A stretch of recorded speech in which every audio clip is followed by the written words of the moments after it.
muy bien, va a hacer su trabajo perfectamente, porque eso no es cierto, no existe. Entonces, uno de los fenómenos que se lleva a cabo en los materiales es un proceso de degradación. Entre los procesos de degradación se encuentra la corrosión y es algo muy común. Generalmente nosotros asociamos la corrosión con materiales metálicos. Y sí es cierto, los metales se oxidan y se corroen muy rápido. Sin embargo, este fenómeno se lleva a cabo en todos los materiales, que si se hace de una forma rápida, eficiente o que no se hace de una forma significativa, eso es otro cuento. Pero sí se lleva a cabo en todos los materiales. Se usan en los metales, en los cerámicos, en los polímeros, materiales compuestos. Solamente que a veces nosotros, nuestra mente está muy cerrada, que nada más se lleva a cabo en metales. Y se acabó. Eh, Simplemente, un ejemplo, una oxidación de polímeros es cuando nuestra piel cambia de color porque estuvimos mucho tiempo en el sol. Se oxida el polímero, se rompen enlaces o se modifican los enlaces, formas un nuevo compuesto y por lo tanto nuestra piel se cae porque ya no tiene la misma estructura amorfa que tiene nuestra piel normalmente. Se destruye esa composición y nuestro cuerpo lo rechaza y lo tira porque ya no es tu cuerpo, ya está dañado. Y lo mismo pasa con polímeros sintéticos. ¿Cuántas veces el polímero no cambió de un color transparente a alguno amarillento por la corrosión y la oxidación o que se empieza a carcomer? Entonces, nosotros vamos a hablar del proceso en general y nos vamos a dar cuenta cómo va a interaccionar con los diferentes materiales y cómo puede afectar a los materiales compuestos. Ahora, ¿por qué tanto énfasis en materiales compuestos? Porque se supone que ya estamos al nivel de entender que las estructuras que nosotros tenemos en aviones, en barcos, etcétera, etcétera, no son elementos simples, son materiales compuestos desarrollados para un trabajo fuerte, un desgaste fuerte, un ciclo de temperatura, trabajo, no sé, dependerá de la pieza y que estos deben llevar a cabo satisfactoriamente su trabajo bajo esas condiciones y tener una vida larga. Entonces, en sí, ¿qué es una corrosión? Igual se los pongo en texto así, pero más adelante vienen las imágenes que se los voy a explicar, pero para que no perderlos se los puse así en texto. Prácticamente es un fenómeno químico donde vas a transformar una materia o un material en otro. Y esto se va a hacer mediante un proceso en el cual tú le apliques energía a un material y ese material va a reaccionar. ¿Cómo va a pasar eso? Les he contado que los átomos tienen personalidades, tienen fortalezas y debilidades. Una de las grandes fortalezas son las electronegatividades. Entre más electronegativo seas, eres más fuerte, más poderoso, haces lo que a ti te venga en gana. ¿Y qué le gusta a los átomos? Arrancar electrones. Entre más electrones tú tengas, vas a tener una nube electronegativa alrededor de ti, rodeándote y protegiéndote. Entonces, los átomos electronegativos son aquellos átomos que tienen la fuerza de arrancar electrones a otros átomos vecinos y generalmente los electronegativos en la tabla periódica están en el grupo de los 7A. Claro que los 6, los 5 también son electronegativos, pero entre más cerca estés tú de tener 8 electrones de valencia, eres más fuerte y más poderoso. Si ustedes están viendo la tabla periódica de frente, el elemento más electronegativo es el que está hacia allá y el que está hacia arriba. Ojo, yo estoy viendo mi tabla periódica de frente, ¿ok? Entonces, el flúor es el elemento más electronegativo que tenemos. Sin embargo, no significa que hay otros elementos que no sean tan fuertes. ¿A qué voy con esto? El proceso de corrosión es una pelea entre un átomo poderoso y uno débil, un átomo electronegativo y un electropositivo. Al principio, nosotros no entendíamos muy bien ¿qué tiene que ver la electronegatividad? Es más, ni siquiera lo uníamos tan rápido, pero sí entendíamos de cargas. Sí entendíamos que un material tenía carga positiva y otro tenía carga negativa. Y entendíamos que lo negativo ataca a lo positivo. Y eso ocurre en todos los aspectos, sean químicos, materiales, físicos, humanos, sociales, en fin. A lo que quiero llegar es que el proceso lo entendíamos como un proceso de una interacción entre un ánodo y un cátodo, es decir, carga positiva y carga negativa. Pero cuando lo tratamos de explicar en cuanto a materiales y a estructuras de materia, lo que tuvimos que hacer es que, a ver, si hay una carga positiva y una negativa, quiere decir que un átomo es positivo y un átomo es negativo. Por lo tanto, un átomo va a actuar como cátodo y un átomo va a actuar como ánodo. Cuando ellos interactúen, uno va a perder y otro va a ganar. Todavía no entiendo qué va a perder ni qué va a ganar, pero veo una transformación. Más adelante entendemos que eso que ganan o eso que hay en juego son los electrones. Entonces, ya se nos cierra el panorama, o más bien se nos abre el panorama, y entendemos que si un átomo muy fuerte y poderoso está en contacto contra uno débil, resulta que él le va a arrancar electrones, y al arrancar los electrones va a crear un flujo. Ese flujo tú lo puedes manipular para tu beneficio o lo puedes encontrar en un fenómeno de desgaste de tus materiales. ¿Hasta aquí vamos bien?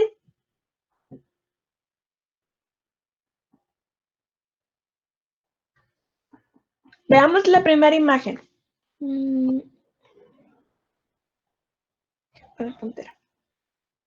Alguien, descríbame esta fotografía.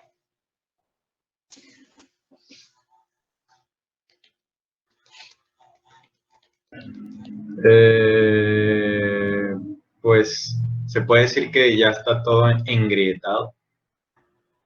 Sí, pero ¿cómo se llama eso? Fronteras. Gracias. ¿Y luego?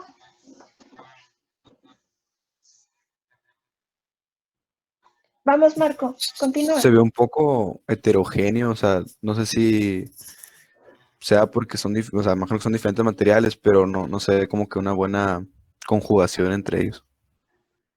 ¿Correcto? Marco, ¿qué más? Ándale, déjame escuchar tu voz. Aquí puedo ver que tiene agua. Pero en la fotografía tú no ves el agua. Concéntrate nada más en la fotografía. Ok. Pues como mencionaron de que hay partes que tienen diferentes colores.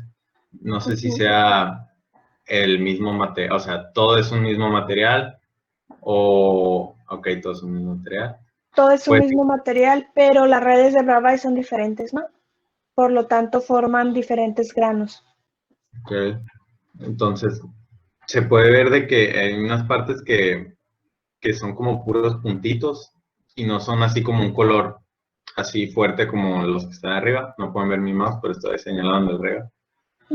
Y hay unas partes donde no es tan afectado. No sé si el color blanco que tiene es mejor o si es el oscuro es el bueno, pero pues hay unas partes que se ven más blancas que otras. Y hay partes que son más chiquitas y otras que son como más grandes. Entonces, con todo lo que me han dicho, ¿ustedes creen que ese material va a ser unido, va a ser fuerte ante un ataque? Si alguien viene y los ataca, ¿se acuerdan cómo les he dicho que empiezan los ataques?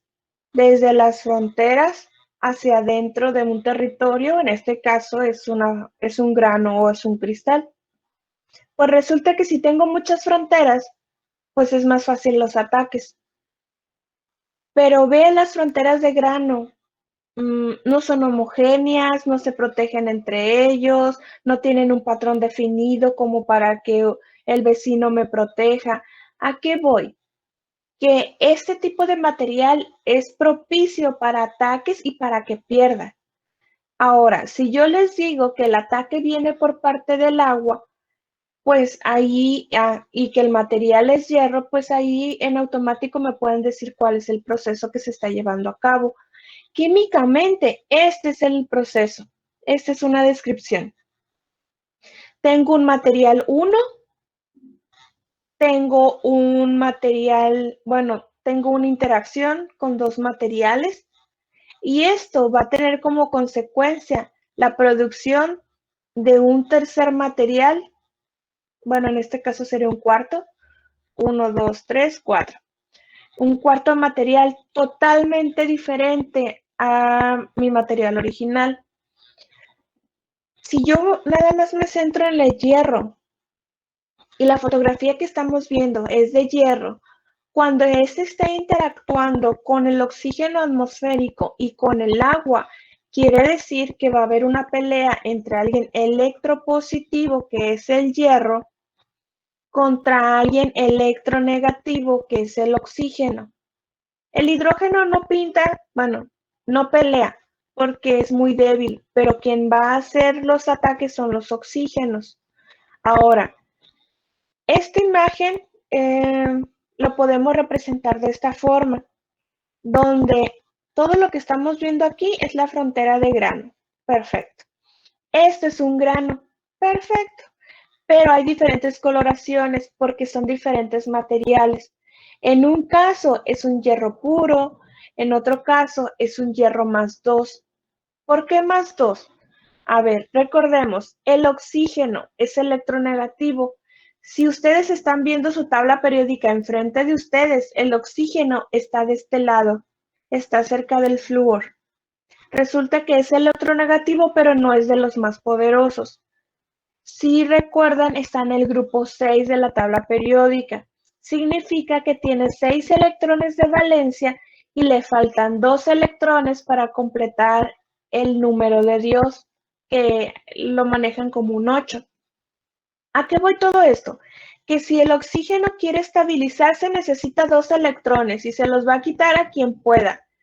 Como nada más está en contacto con otro oxígeno, pues tienes la misma fuerza, no vas a pelear, vas a buscar a alguien más débil. En este caso es el hierro. Como a mí me faltan 2 electrones, pues les voy a quitar 2 electrones al hierro. Pero los electrones tienen carga negativa. Por lo tanto, significa que al arrancarle 2 electrones al hierro, en su núcleo hay 2 cargas positivas que no están siendo compensadas. Por lo tanto, pasa de un hierro molecular o un hierro metálico a un hierro más 2. Pero como tiene carga 2 positiva y nada se pierde en este universo, resulta que también tenemos que poner los 2 electrones extra que arranqué. ¿Ok? Esto se lleva a cabo en el ánodo. ¿Me pueden decir si el ánodo significa carga positiva o carga negativa? Negativo. Negativa. Pero si les dije que los metales son electropositivos.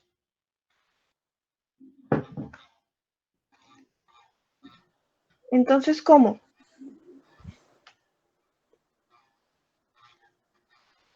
No tiene que ver lo que dijo que lo negativo afecta a lo positivo.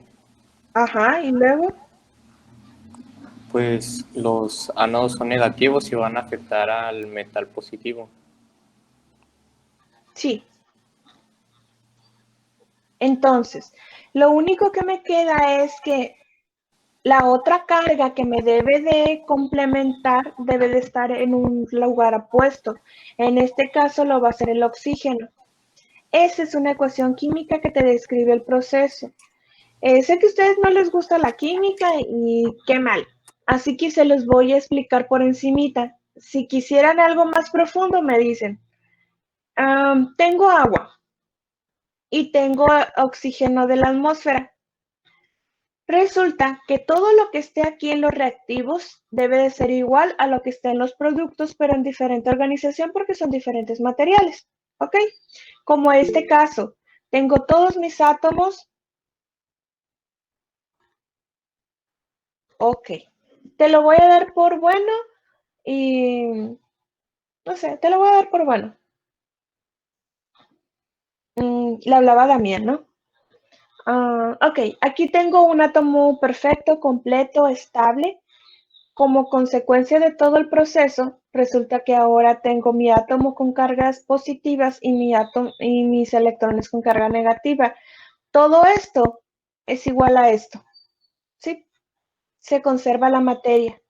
Entonces, si tengo oxígeno molecular, la molécula de oxígeno son 2 oxígenos con dobles enlaces, más el agua, más los 2 electrones que estamos jugando, pues resulta que me va a dar en consecuencia un subproducto, o más bien un producto con carga negativa, que sería un hidróxido. ¿Y de dónde saqué ese hidróxido? Pues de la descomposición de estas moléculas. Ahora, si nos ponemos a trabajar con estas reacciones químicas, se manejan como si fueran ecuaciones matemáticas, donde tengo un término, un segundo término, un término, segundo término, y las sumatorias de los primeros términos me deben de dar igual a la sumatoria de los segundos términos. Entonces lo que se tiene que hacer es nada más sumar todos los materiales que están involucrados y en automático se sale o se encuentra el material que se produce. Ahora, ¿qué significa todo esto? Significa que va a haber un flujo de electrones. Significa que tú puedes realizar un trabajo o vas a obtener energía mediante este proceso. Veamos este esquema. Aquí ya quedamos de acuerdo que hay ciertas fronteras de grano, hay un material que es el hierro, hay agua y que esa agua crea un óxido, que es esta parte, y no todos los granos han sido atacados porque no todos los granos son tan débiles como para caer tan rápido. El caso que se forman estas zonas. Ahora, si lo vemos de esta manera, vemos cargas positivas donde tenemos al hierro que perdió 2 electrones y un compuesto extraño, entre comillas, que no se comporta como el hierro, que está en esta zona donde está aceptando los electrones. Poco a poco, esta zona se va expandiendo porque va conquistando las fronteras de grano vecinas, los ataca y los forma parte de su territorio. Va a llegar un momento donde todo el material se comporte de esta forma y caiga bajo el influjo de la corrosión. Pero mecánicamente, ¿qué me importa a mí eso? Vean la primera imagen, es la que discutimos. Es un proceso, bueno, es un material donde está sano, donde no se lleva a cabo el proceso de corrosión de una forma marcada, pero vean ahora el material cuando ha sido corroído. ¿Qué es lo que vemos o qué es lo que podemos notar a simple vista que ya no tiene la imagen de arriba? Las fronteras. Ya no hay fronteras de grano. Entonces, pues si les he dicho que entre menor número o cantidad de fronteras es mucho mejor el material, ¿por qué les indico que este material es malo?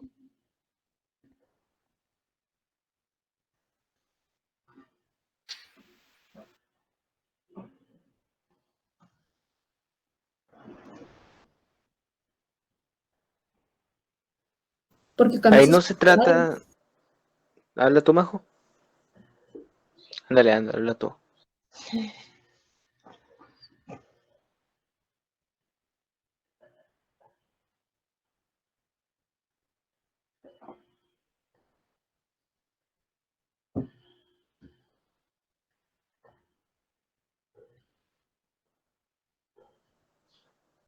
Ahí no sería más que las fronteras de grano sí son importantes, pero aquí el material ya se nos fregó, por así decirlo, ya están todos combinados los colores. Como quien dice, es otro material diferente al Sí. que Ajá. tenía las fronteras. Por lo tanto, Sí. va a tener diferentes propiedades mecánicas. Correcto. Y pues Pero la hay corrosión la mayoría de las veces nos afecta el material. Ajá.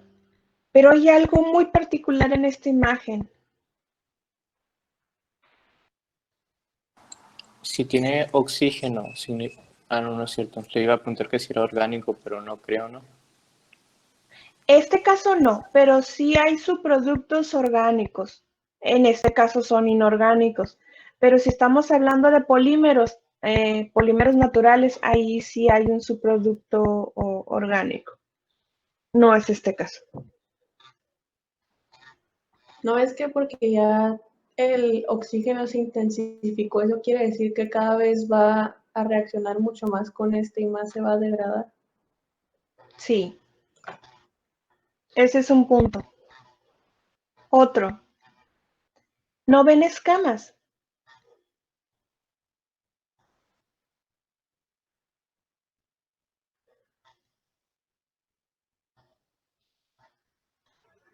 En la última imagen. Sí.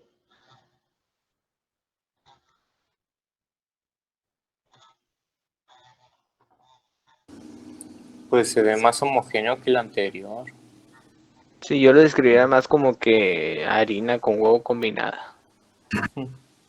Como marmoleado, no sé. Lo que pasa es que lo que estamos viendo son escamitas. No sé si alcanzan a ver esto. Esto es una escama. Esa es otra escama. Esa es otra escama. Resulta que ahora este material es más débil. ¿Por qué? Cuando tú le apliques un trabajo, se va a destruir en escamas, se te va a reventar desde afuera hacia adentro, se te va a empezar a despedazar. Obviamente eso no nos conviene. Veamos diferentes tipos de corrosión. La más común, corrosión uniforme, que es la que estamos viendo en la fotografía, es lo que generalmente siempre vemos en los metales. Toda la superficie del material está corroída, se forma un óxido.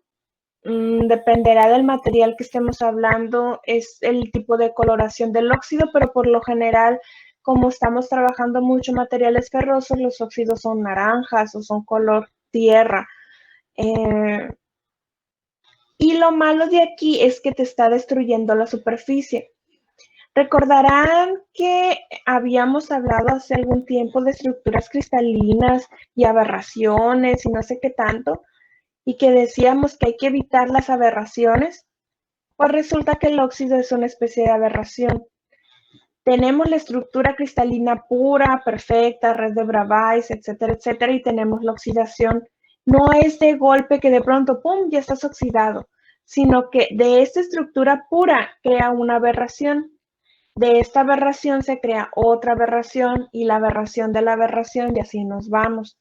Entonces, cuando tenemos una herramienta que está sometida a este fenómeno, resulta que no solamente eres débil de la superficie, sino en las partes cercanas a la superficie. Dependerá de qué tan fuerte sea el proceso, puede llegar hasta tu capa interna. ¿A qué voy? Que si tú quieres mejorar la propiedad mecánica de esa herramienta o de ese material, tienes que quitar las aberraciones. ¿Y cómo se hace eso? A la mala, líjalo, dale baños de ácido, arranca todo lo que puedas del óxido y de preferencia no solamente arranques el óxido, arranca, ok, arranca parte de las aberraciones de la estructura que no están corroídas y el material va a seguir funcionando como normalmente lo hace. El problema aquí es que tú le estás quitando grosor a tu material. Le estás quitando, ándale, una coca. De hecho, ¿me pueden decir por qué la coca funciona para hacer este tipo de lavados? La coca Porque tiene agua, es la ácido agua debe de oxidar. carbónico y es ácido fosfórico, creo. ¿Y qué tiene que ver? Uy. Porque sabe muy bien.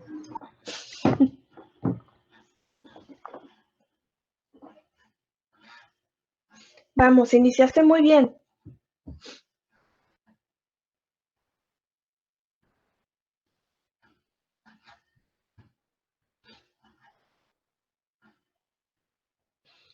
siempre debe de haber alguien con carga positiva o parcialmente Pues positivo, alguien con carga parcialmente negativa. los iones los iones hidrógeno más que van a ir a atacar al metal o al No. material o Los la base hidrógenos, conjugada. los hidrógenos son el bullying de todos. Solo son golpeados. Y para no ser golpeados, buscan la protección de alguien poderoso. Él no se mete en peleas.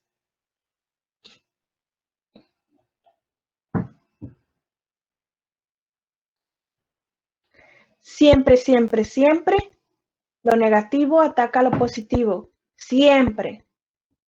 Y siempre gana, bueno, no siempre, la mayoría de las veces siempre gana lo negativo. Entonces, ¿la coca cómo es? El ácido ataca a los oxígenos que están compuestos, bueno, que están en el óxido del metal, ¿no? Y los Ajá. desplaza, es lo que ayuda a que se caiga la corrosión.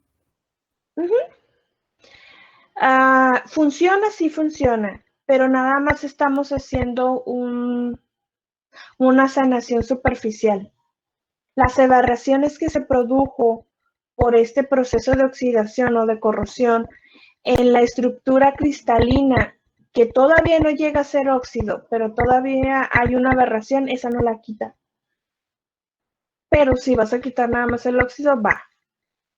¿Qué tendrías que hacer para tener una estructura cristalina otra vez cuasi perfecta?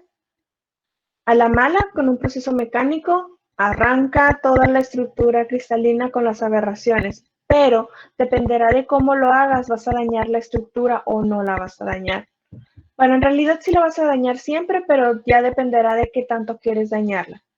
Si tú tienes una pieza y la lijas, quiere decir que el área transversal ha sido disminuida, por lo tanto, la fuerza o el trabajo que estés realizando va a crear una fuerza externa que se va a trasladar al área transversal y como esta ha sido disminuida, la fuerza se va a concentrar ahí y lo va a reventar. Entonces, a lo mejor eso te conviene, a lo mejor no, dependerá del material que estemos hablando. Pero todo tiene un lado bueno y todo tiene un lado malo.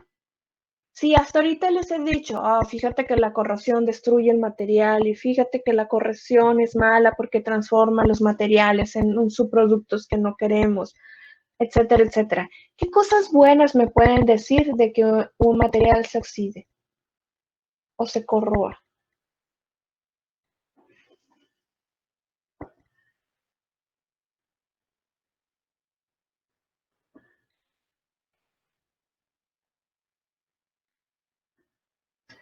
Eso ahorita yo le iba a preguntar, pero pues ya lo pregunto.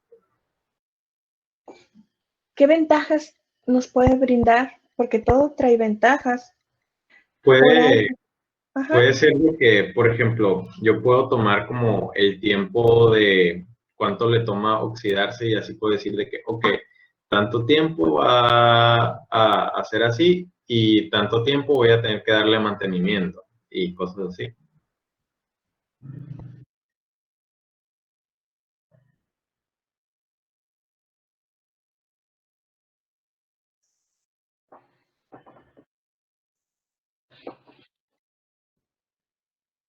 Ujú.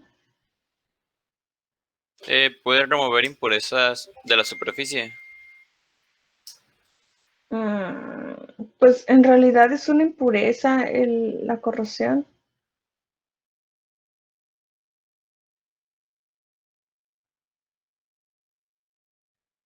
Te acercas.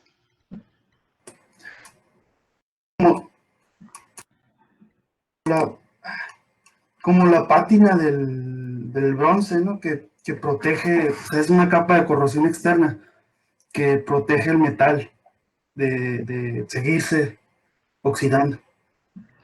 Suena muy tonto, gracias, pero no te puedes oxidar si ya te oxidaste.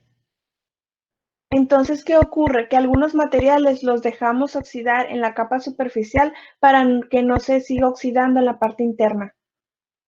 Entonces, en este caso, tú controlas el proceso, tú dices hasta dónde se va a oxidar el material, hasta dónde no y hasta cuándo te va a proteger.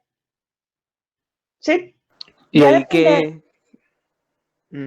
ahí qué material le echamos o para protegerlo de la oxidación hasta un cierto lugar? Un Depende, anticorrosivo. depende. ¿Eres de barrio? Lo dejas en el medio ambiente que se oxide. ¿Eres más pro? Le avientas descargas eléctricas, lo pones en contacto con sal, en fin. Ahora, para quitarlo también depende. ¿Eres de barrio? Agarras una lija. ¿Eres más pro? Aviéntale un arco eléctrico.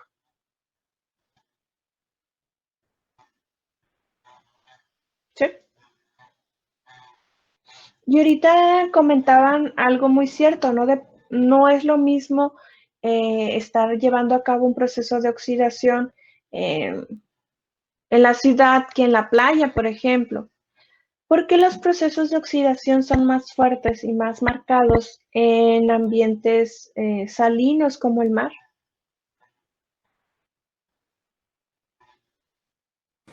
Los agentes que lo rodean. Ajá. ¿Como cuáles o por qué?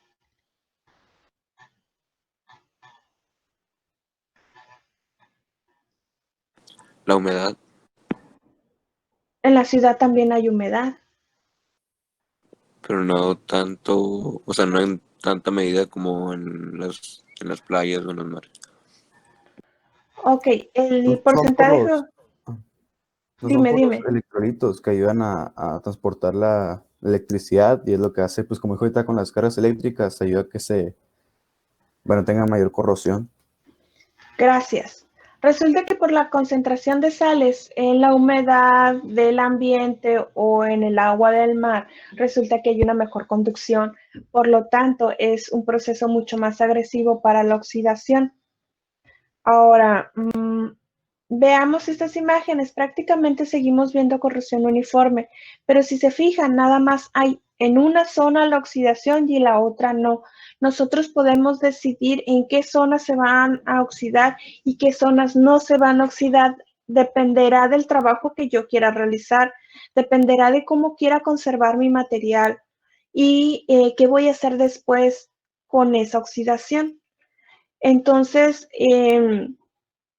¿me pueden decir o qué se les ocurre como para decir, ¿sabes qué? En esta zona nada más oxídate, en esta no, de aquí en adelante no pases? Entonces yo tenía otra pregunta. Ujú.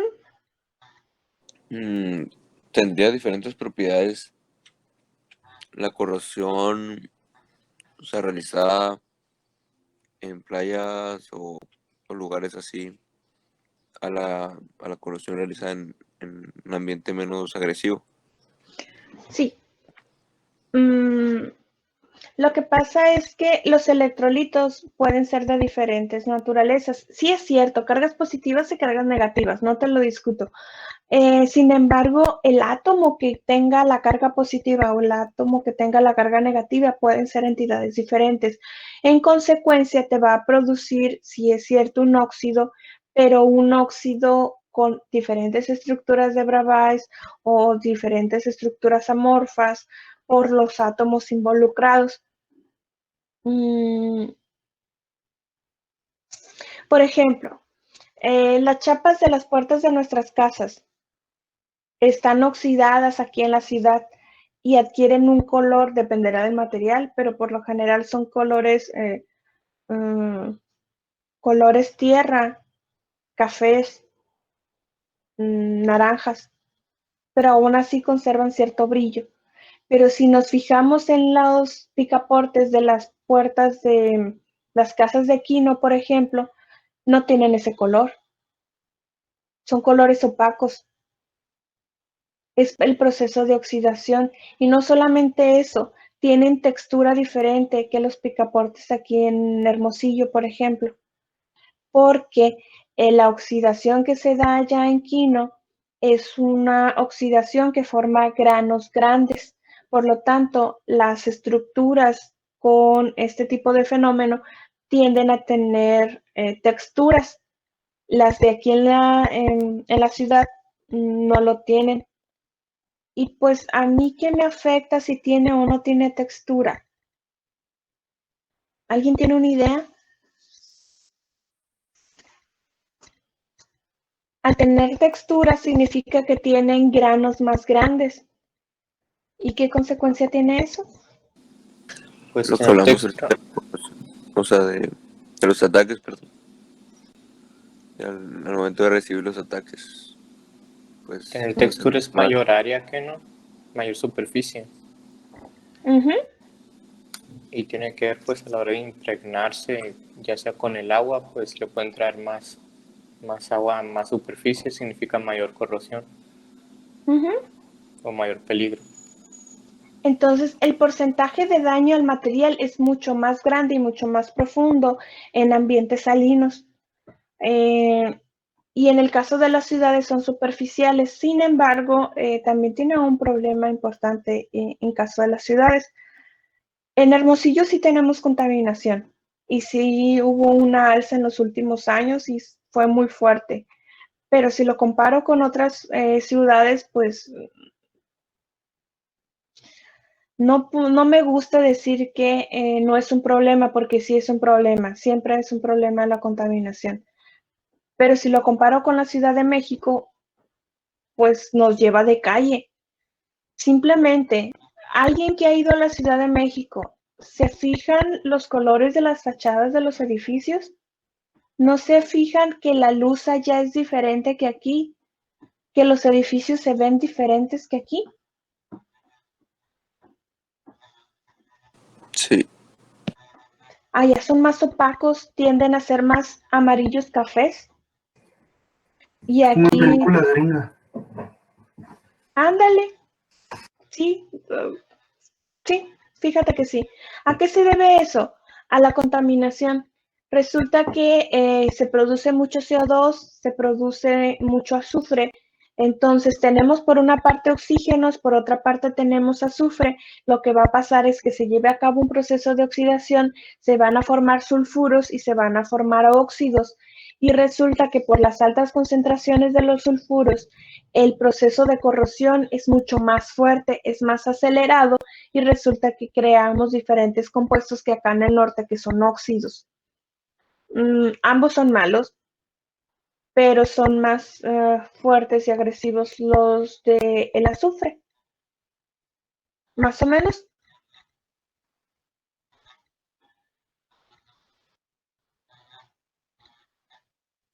sí, bro. Ok, ahora, este proceso yo les digo, ay, sí es malo, destruyes el material, pero por otro lado, nosotros podemos hacerlos de una forma consciente para obtener una ventaja. Una de esas ventajas es usar el proceso de corrosión, pero enfocarlo a un nuevo proceso, entre comillas, que le vamos a llamar corrosión galvánica. ¿En qué consiste esto? Sigue habiendo una pelea. Alguien positivo, alguien negativo. El negativo le va a ganar al positivo. Pero en este caso nosotros lo vamos a hacer para proteger uno de los materiales.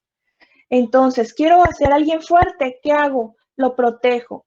Agarro energía para protegerlo, pero esa energía la tengo que obtener de alguna parte. ¿De quién? Pues de un segundo material. Entonces, en las imágenes lo que estamos viendo es un proceso de corrosión galvánica. Es un recipiente polimérico para que no interactúe con las cargas. Hay un electrolitro.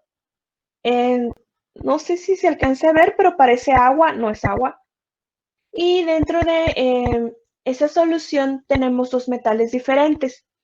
Ahora, hasta ahorita les he dicho, lo negativo va a oxidar. Correcto.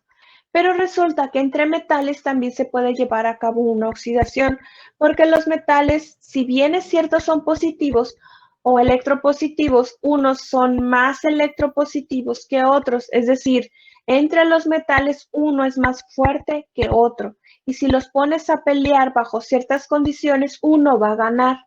En este caso, nosotros hacemos todo lo posible y ponemos todas las condiciones propicias para que entren en una pelea y uno de esos metales gane, para protegerlo contra futuras corrosiones, oxidaciones y mejorar sus propiedades mecánicas en algunos aspectos, mientras que el otro va a ser deficiente, va a ser alterado. ¿Vamos bien con eso?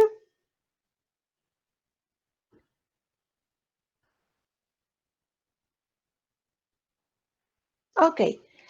Por ahí a lo mejor recuerdan en su clase de química que hablaban de electronegatividades y que hablaban que si enlaces covalentes, que si enlaces iónicos y no sé qué tanto.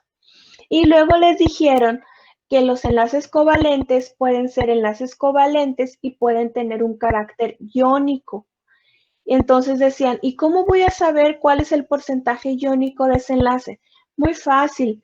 Agarras la electronegatividad del átomo 1 y le restas la electronegatividad del átomo 2. Te va a salir un delta. Ese delta o es 0 o es mayor que 0. En ese caso, resulta que entre más grande sea ese delta, quiere decir que más fuerte se va a dar la pelea química y uno va a ser el ganador. Es el mismo fenómeno que se lleva a cabo aquí, nada más que con metales. Agarras la electronegatividad de un metal 1 y de un metal 2, restas sus electronegatividades y aun cuando sean muy bajas, uno va a salir el ganador. Él va a protegerlo y va a agarrar los electrones del débil y se los va a tomar él mismo. Cuando tú arrancas un electrón y lo conduces a otra parte, se crea un flujo y ese flujo, en consecuencia, crea un fenómeno que puede ser eléctrico y que es magnético al mismo tiempo. En pocas palabras, ¿qué les estoy diciendo? Que en este proceso no solamente podemos ganar un material que sea más resistente, sino que también estamos produciendo energía. Y esa energía, a lo mejor en este caso, como es una energía muy poca, yo no la puedo aprovechar, pero en otros procesos más grandes sí podré aprovechar esa energía.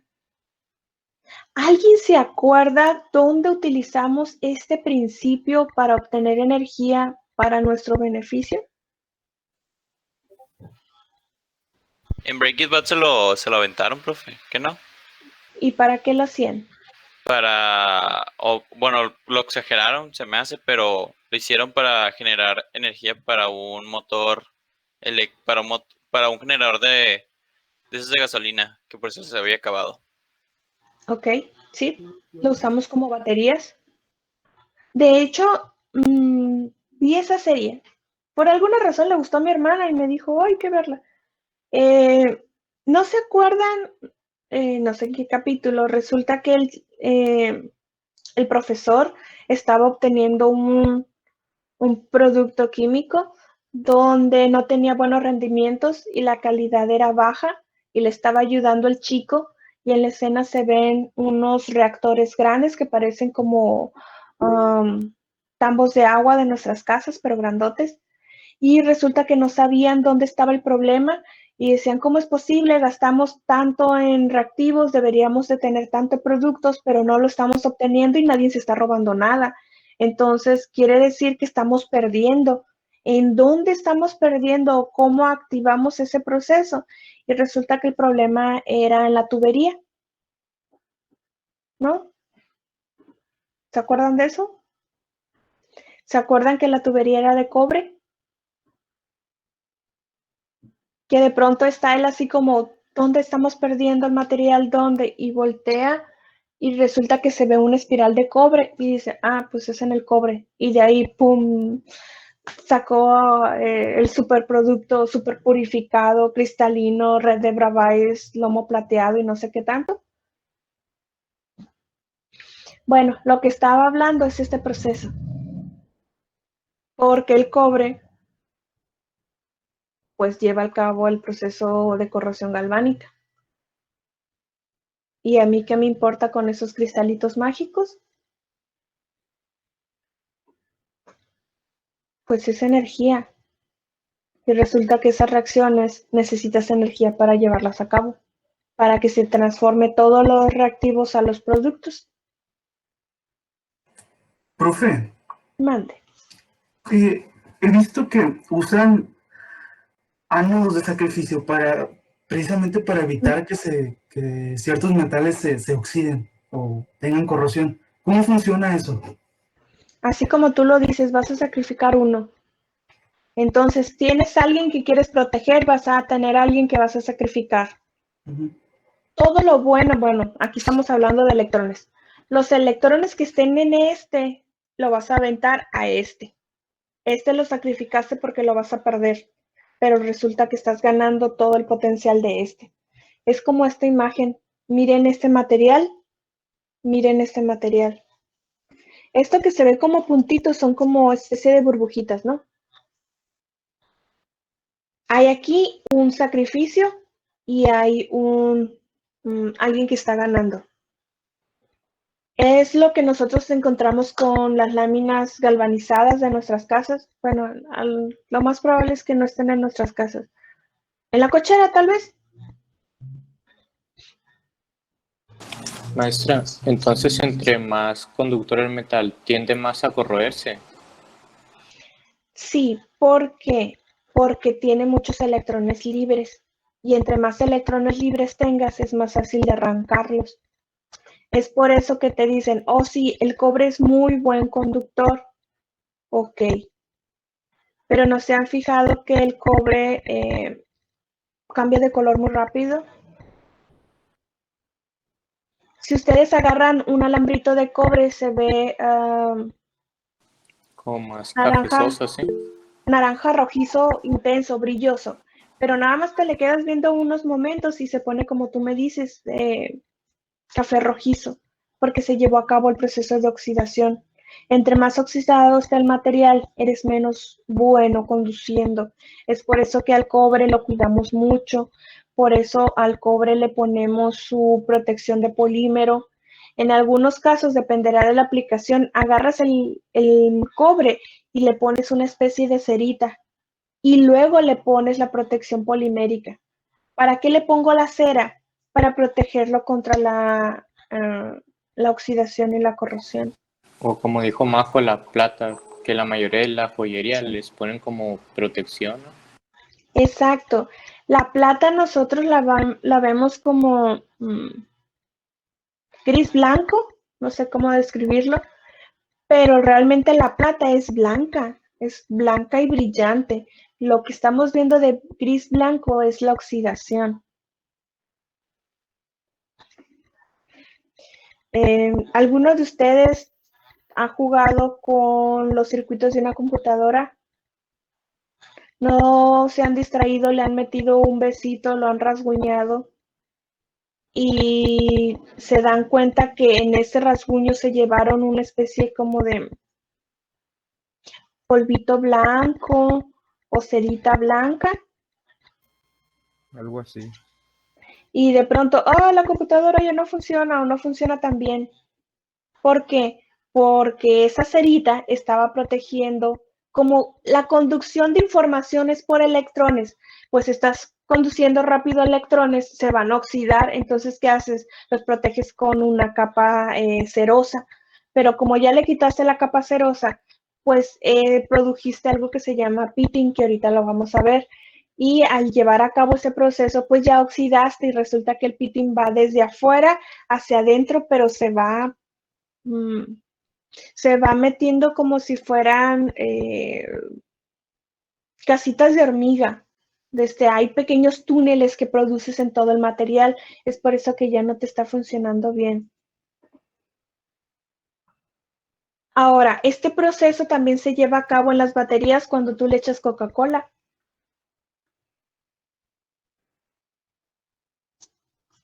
No sé si han hecho ese experimento con el carro del vecino, pero nunca se han quedado tirados y les avientan una Coca-Cola a la batería. No se han fijado. Sí, a los postes. Ajá. Se han Pues puesto, bueno, Pues se yo he han visto puesto a que se preguntar. limpian Ajá. con limón y bicarbonato. También, esa es otra, porque hay una reacción química óxido-reducción. ¿Quién es mejor para hacer puentes? ¿La Coca-Cola o la Pepsi? La coca. ¿Por qué? Coca es mejor. Está más buena.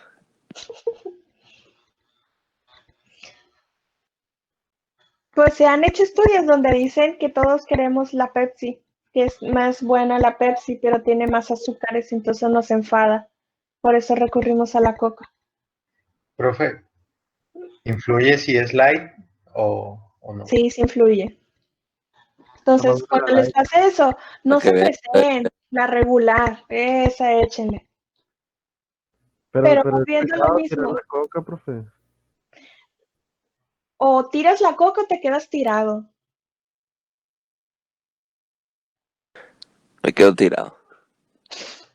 Bueno, agarras una Pepsi, pero ¿quién es mejor, Coca o Pepsi? Bicola. A lo que voy es que uno tiene más electrolitos que otro, uno tiene más azúcares que otro. Entonces, uno es mejor conduciendo la electricidad que otro.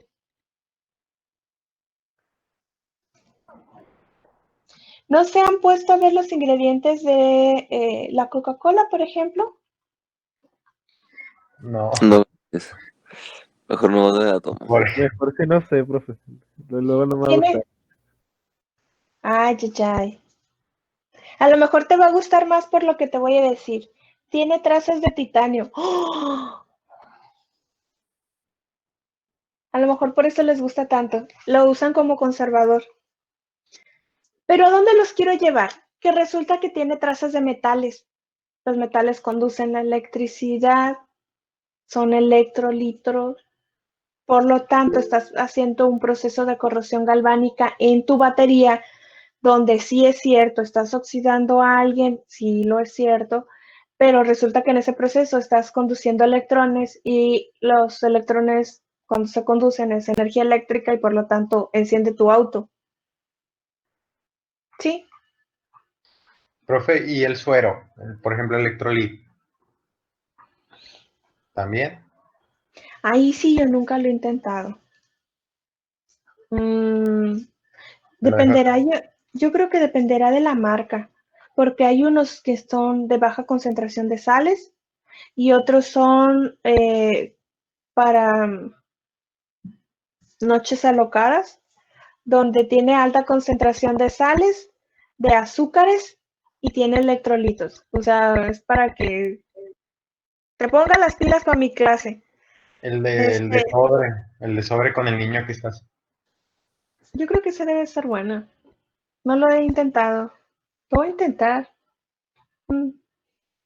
Pero para esas noches alocadas donde necesitas estar al 100 a mi clase, de preferencia que te den electrolitos, es decir, cargas positivas y negativas, porque eso activa las membranas de las neuronas, que tenga azúcares, porque los azúcares alimentan a la célula, entonces te da energía, y de preferencia que todo sea simple. Si está muy... si son moléculas grandes, necesitas mucha energía para destruirlas. Entonces, mi hijo no tienes energía para estar en mi clase, menos para empezar a destruir eso. O sea, no es negocio. Y sí, dormirse tempranito. Bueno, véanle esas fotografías. ¿Alguna vez? Es algo que no puedo describirlo. No es que me frustre, pero sí me gustaría que ustedes fueran más curiosos y generalmente no lo son. Pero ¿se han preguntado por qué hay estructuras como esta? No sé, hay una lámina metálica, hay un tornillo metálico y resulta que lo único que se oxida es la guasa. ¿Por qué cuando no ponemos guasa los tornillos se capan? ¿Por qué cuando ponemos guasa no se capan?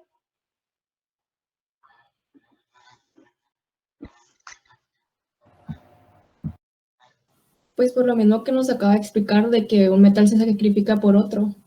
Exacto. Entonces, el hecho de que sus papás les digan, tráete la rondana, y tú, pues no necesitas rondana, tráete la rondana. Pues sí, lo que consciente o inconscientemente está haciendo su papá es sacrificar la rondana. Entonces, tu estructura va a estar completa, tu tornillo o lo que sea que estés poniendo va a estar bien, porque si ella está bien, el proceso de cizallamiento se contiene y no vas a destruir aquella estructura, pero si se oxida, pues ya no vas a estar uniendo. Entonces lo que hacen las rondanas y las guasas, independientemente si son de presión o no, es un sacrificio. Entonces se oxida nada más esa parte del material y lo peor que puede pasar es que la cambies, se acabó. O cuando esté oxidada, tú aprietes la tuerca, por ejemplo, el tornillo, etcétera, etcétera, y lo que va a hacer es aumentar la presión, pero no estás perdiendo la estructura de tu material. Entonces esa es una enorme ventaja. Ahora, ¿se han fijado que en las llaves de agua de tu casa o en las tuberías, etcétera, etcétera, ocurre este fenómeno? Pero esta es una tubería y no se oxida. Esta es una tubería, no se oxida. Ambas tuberías son del mismo material y son metálicos, pero resulta que en el codo o en el cople es donde se lleva a cabo la oxidación. Si todo es metal, ¿por qué no todo se oxida? Fluye el agua, debería ser todo parejo, ¿no? Pero no ocurre eso. Siempre en estas zonas es donde se oxida. ¿Alguien me puede explicar por qué? ¿No es donde hay un cambio de dirección del flujo? Sí, sí hay un cambio de dirección, pero eso a mí ¿en qué me afecta? Es donde recaen más esfuerzos. Ok, es correcto. Explícamelo de otra forma. Explícamelo en términos de energía. Ok. Es donde se produce un mayor esfuerzo en el material, por lo que sufre un mayor desgaste. Ahí vas. Ok, pero ¿cómo que en términos de energía? Es que El universo es energía. Y si para el proceso de corrosión galvánica necesito energía y nada más se hace ahí, entonces... Que en sí, pues, ok, sí, ya le encontré el sentido. Me iluminó, profe. Pues podría ser que, o sea, por así decirlo, cuando está fluyendo por las otras tuberías viene con con un flujo, por así decirlo, laminar. O sea, no es laminar, ¿no? Pero... No, generalmente los fluidos a baja velocidad sí son laminares. Bueno. Bueno, pues dependiendo de la tubería ya sería, ¿no? Pero lo que me refiero es que viene como estable, por así decirlo. Ajá. Entonces, al momento de llegar al codo o al momento del cambio, pues es un cambio de energía para cambiar de dirección, pues.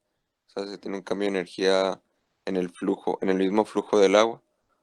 Entonces, pues en ese codito, pues empieza a haber esas como disturbios entre la energía que estaba corriendo en el fluido. ¿Alguien me Pues puede...? también es como... Ajá, dime. Pues a lo que veo analizando pues el texto y las imágenes es que tanto en la arandela como en el codo es donde se concentra más energía cinética proveniente ya sea de vibraciones o pues del movimiento de los fluidos, del cambio de dirección. Y pues esa misma energía necesaria es inherente, intrínseca a la corrosión galvánica y por eso se empiezan a correr más rápido por esa zona. ¿Es algo así? Perfecto.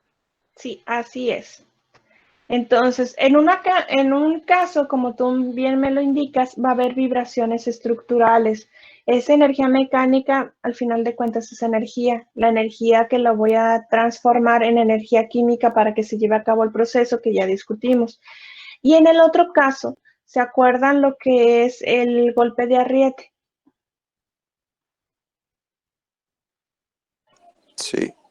Bueno, como se está llevando a cabo el golpe de Arriete, crea una turbulencia. En sí, el golpe de Arriete me está dando energía.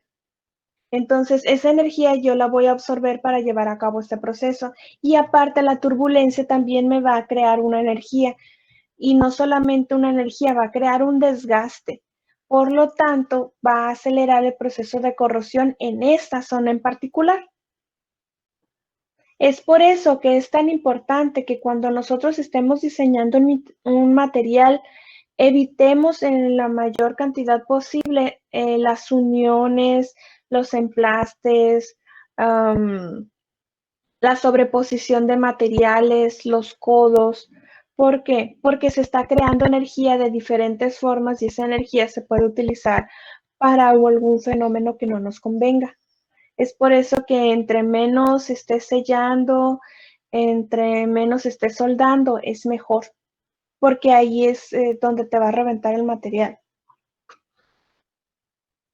¿Vamos bien?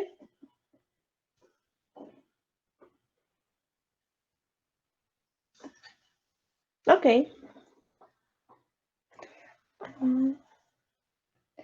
Ahora, hay otro tipo de corrosión.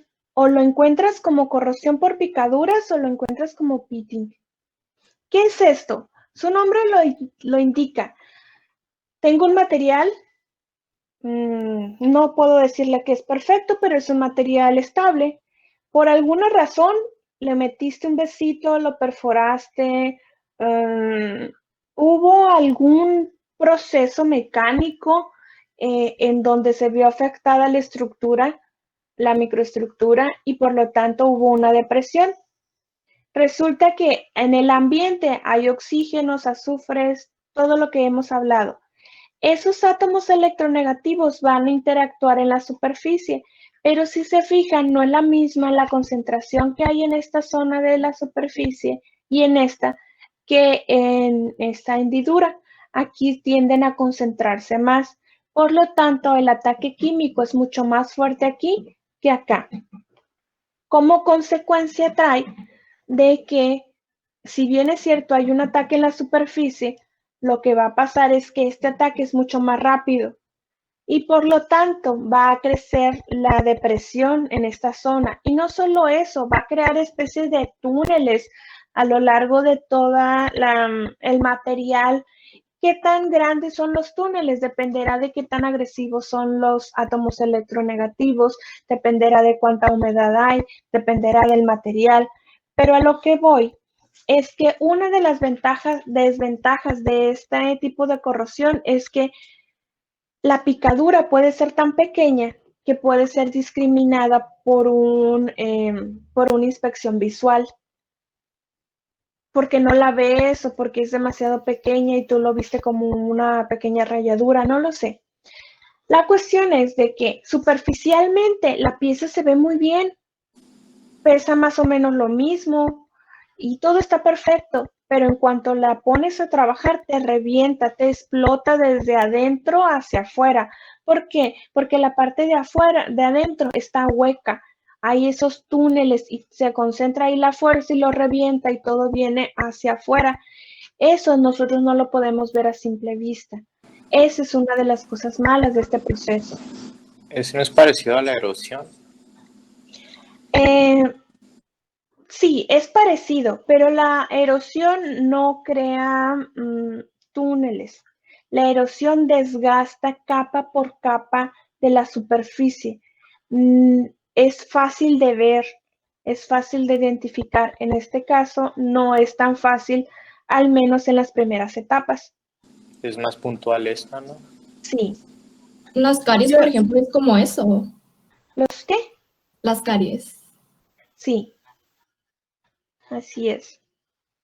Ahora, de que se pueden ver a simple vista, sí, vean esta imagen, pero para que llegaras a este problema, quiere decir que la parte interna de tu material ya está muy dañada. Quiere decir que hay una picadura y esa picadura se hizo tan grande que se juntó con otra picadura y estas crecieron y se juntaron con otra picadura. Si se fijan, estos son muy puntuales. Se ven puntitos, no sé. Pero estos ya no tienen forma de puntitos. Resulta que aquí es la unión de varias picaduras. Para que el material llegue a estas condiciones, quiere decir que hubo mucha negligencia por parte de nosotros o que estuvo muy expuesto al medio ambiente y a un proceso no adecuado de trabajo. Al final de cuentas, para llegar a este momento, tú ya tienes que desechar el material. Hay algunas personas que se ponen a lijar. Va, entiendo. Quitas la primer capa de irregularidades de la superficie, pero resulta que como hay túneles hacia adentro, dependerá de qué tan profundo estén, pues el problema sigue siendo el mismo. Resulta que hay una destrucción de la estructura interna y no solo eso, con la lijada o el corte que le diste al material, pues resulta que disminuiste su área transversal, por lo tanto ya no va a soportar tantas fuerzas como debería. En este caso, sin alegar, deberías agarrar la pieza y sacarla. Así se acabó. Si eres negligente, pues ya me podrían cuestionar de que con una lijadita queda. Pero ustedes estoy entendiendo que van a hacer las cosas bien y no se van a prestar esas cosas. ¿Vamos bien?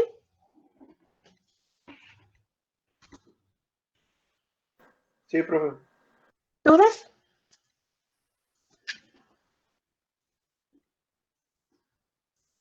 ¿No? Ahora veamos esta imagen. Esta es otra tubería.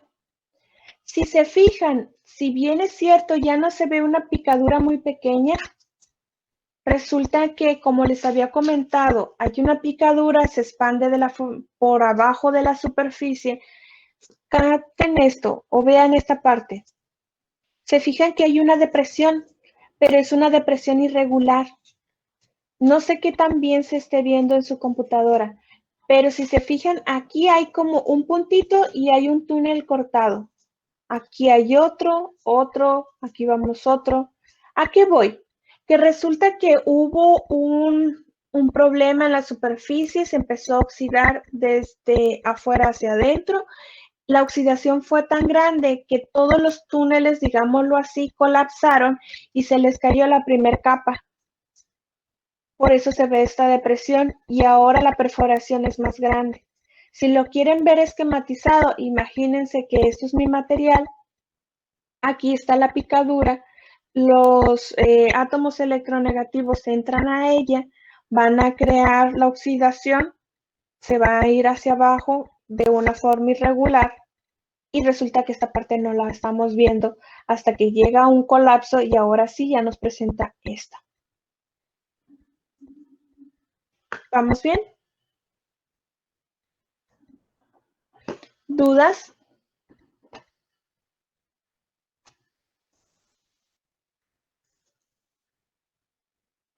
Ok, si no tienen ninguna duda, aquí dejamos la clase y si alguno de ustedes tiene un tema en particular que quiera que tratemos, pónganmelo en la plataforma y vamos haciendo un listado de los temas y nos quedamos con los que sean de mayor interés para el grupo. ¿Ok? Ok, profe, una dudita rápida. Mande. En la imagen de la picadura, la de abajo, lo que denota el colapso es como la textura que se le hizo alrededor de la picadura. Sí. Ah, ok. Gracias. Entonces, si no hay algo más, váyanse a desayunar, coman algo rico, cuídense mucho, usen tapabocas, no salgan a la calle, sean niños buenos. Gracias, profe. Hasta otra clase. Gracias, profe. Hasta la próxima. Muchas gracias. Bye. Gracias, profe. Bye. Bye.